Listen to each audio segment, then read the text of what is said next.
Tutorial membuat tile roll pada mesin konveyor. Di sini saya akan menjelaskan cara membuat desain roll, yaitu bagian tile atau driven atau yang digerakkan pada konveyor. Berikut langkah-langkahnya. Pertama, kita klik front plane, kita klik sketch, dan kita buat garis bantu atau center line.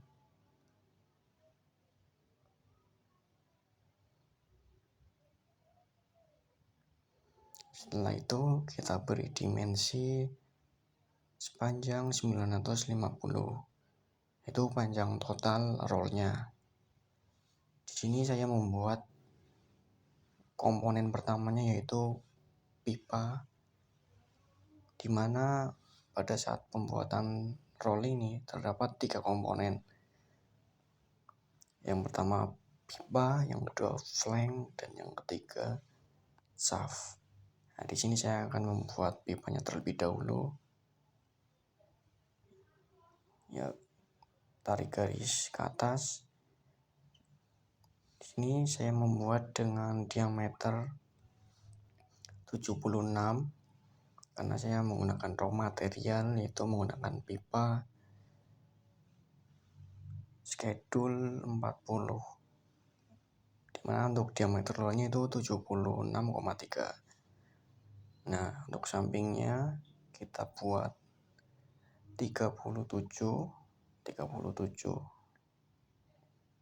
Kenapa tidak sama dengan diameter tengahnya itu 38? Karena untuk tile roll ini biasanya tidak dibuat lurus tapi dibuat crowning atau tirus, yaitu fungsinya untuk pada saat adjustment belt conveyor itu agar mudah bergeser. Di sini untuk diameter 38 kali 2 atau 76 itu kita buat sepanjang 475 mili, itu setengah dari panjang total yaitu 950. Dan kita tarik garis. Setelah kita tarik garis, kita beri garis terlebih dahulu supaya pada saat nanti revolve berhasil. Itu kita klik revolve. Iya. Klik garis tengah bantu. Ya, seperti ini.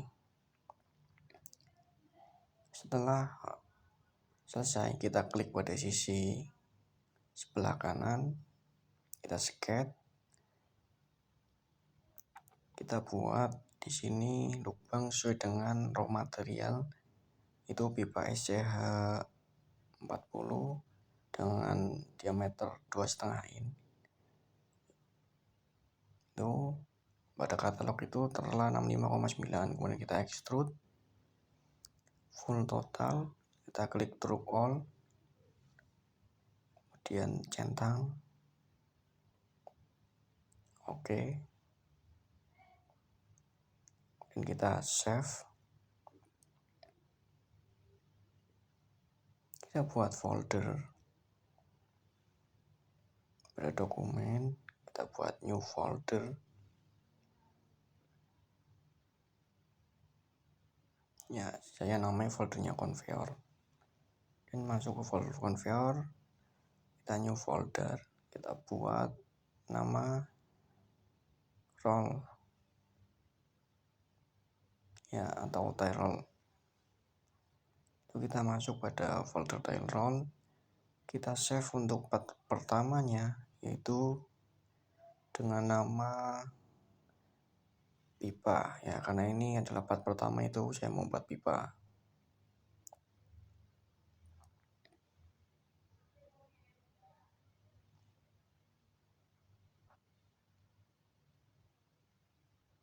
Ya, kita membuat langkah kedua, yaitu membuat flank.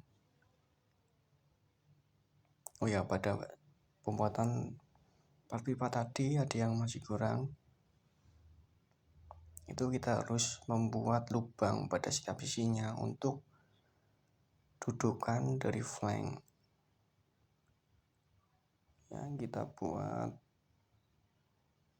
ya diameter 70. Oh ya, pada saat pembuatan diameter ini jangan terlalu tebal atau terlalu tipis, itu nanti jarak tebal pipanya itu akan terlalu tipis, jadi kita harus memperhitungkan juga. Di sini kita buat blend, kita extrude cut sepanjang 19 mili.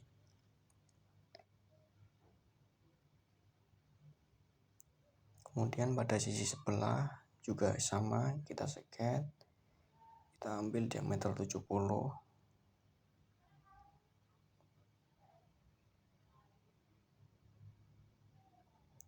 Kemudian kita extrude cut sedalam 19. Oh ya, untuk pembuatan diameter ini saya menyesuaikan dengan raw material tadi, yaitu pipa 2,5 in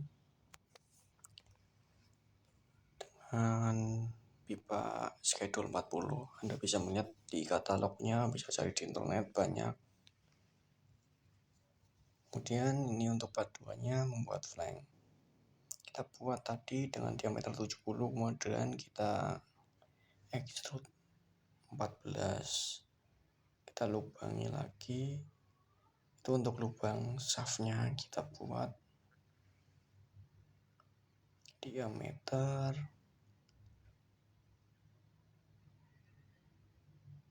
2 in.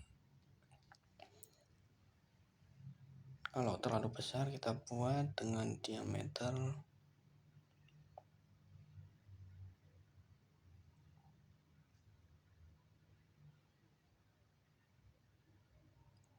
30. Oke. Nah, di sini Anda juga bisa membuat lubang ini sesuai dengan raw material dari shaftnya. Kita extrude. Sepertinya ini terlalu tebal, tapi kita save terlebih dahulu. Itu untuk part 2-nya, itu saya beri penamaan flank. Flank ini berfungsi sebagai dudukan dari shaft ketika assembly nanti. Jadi nanti untuk assembly-nya itu kita akan menggunakan metode pengalasan supaya kuat. Nah, ini saya kurangi dengan tebal 9 mili. Dan kita new part lagi untuk pembuatan shaftnya.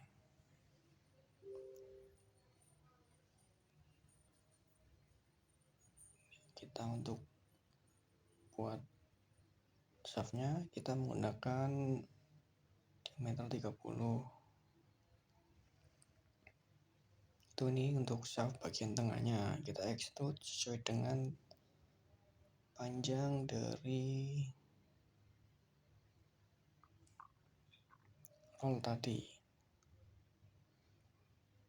Jadi pada saat assembly kita juga melihat jarak terluar dari flank to flank yang sudah diassembly pada pipa. Kemudian kita tambahkan, itu fungsinya sebagai dudukan pada saat pengelasan.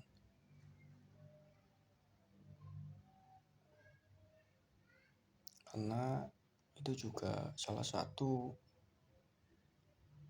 fungsi agar supaya tail roll ini kuat.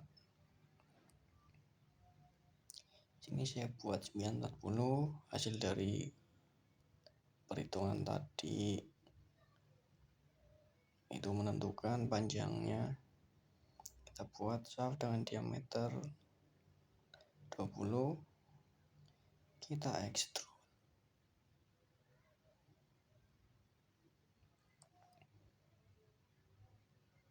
Sesuai dengan panjang yang ditentukan.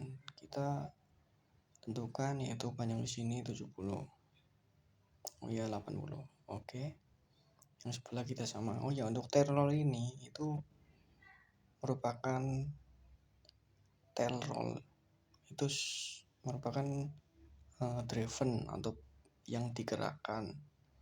Jadi diameter 20 ini kita buat dengan panjang sama tanpa ada stepan lagi diameter lebih kecil lagi.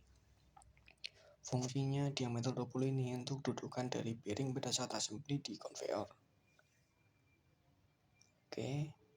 Dan kita chamfer agar memudahkan pada saat pemasangan piring ketika assembly di conveyor. Kita chamfer satu, sebelahnya juga kita beri chamfer 1 mili. Oke, kemudian kita beri fillet pada tingkatan tadi. Kita beri fillet 3 mili atau 2 mili. Fungsi fillet ini itu untuk menangani terjadinya retakan pada shaft pada saat diassembly pada conveyor atau pada saat instalasi pada conveyor.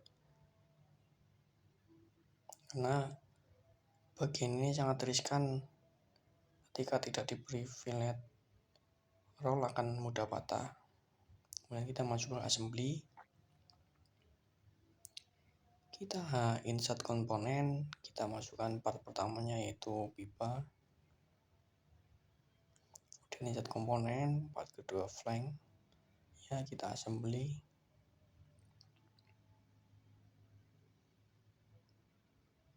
Kita masukkan ke dalam. Oke, kemudian kita pepetkan. Nah, fungsinya itu diameter 70 tadi kita untuk agar mudah sebagai tempat dudukan flank tadi. Copy mat, copy with mat pada sebelahnya.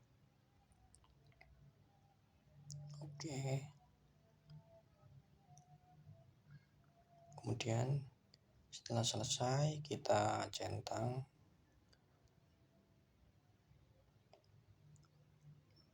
Kemudian kita masukkan part shaftnya. Di sini kita mat dengan mat advance.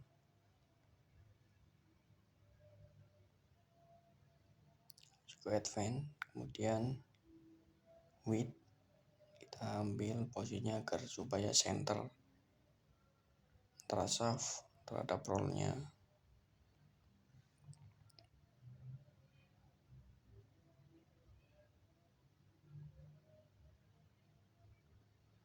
Dan kita centang. Oke, untuk assembly-nya sudah selesai. Nah, di sini itu saya lebihkan memang supaya pada posisi ini itu untuk pengelasan antara flank dan shaft. Oh ya, untuk flank dan shaftnya juga nanti dilas di bagian pojok atas pada saat pembuatan rollnya atau manufakturnya. Nah, ini chamfer ini berfungsi untuk pada saat pemasangan piring itu agar lebih mudah pada memasukkan piringnya. Nah, itu garis tengah itu hasil dari crowning di mana diameternya tengah dan diameter samping-samping itu lebih berbeda. Samping lebih kecil, tengahnya itu lebih besar. Nah, fungsinya untuk adjustment pada conveyor agar bednya mudah bergeser. Setelah itu kita save assembly-nya.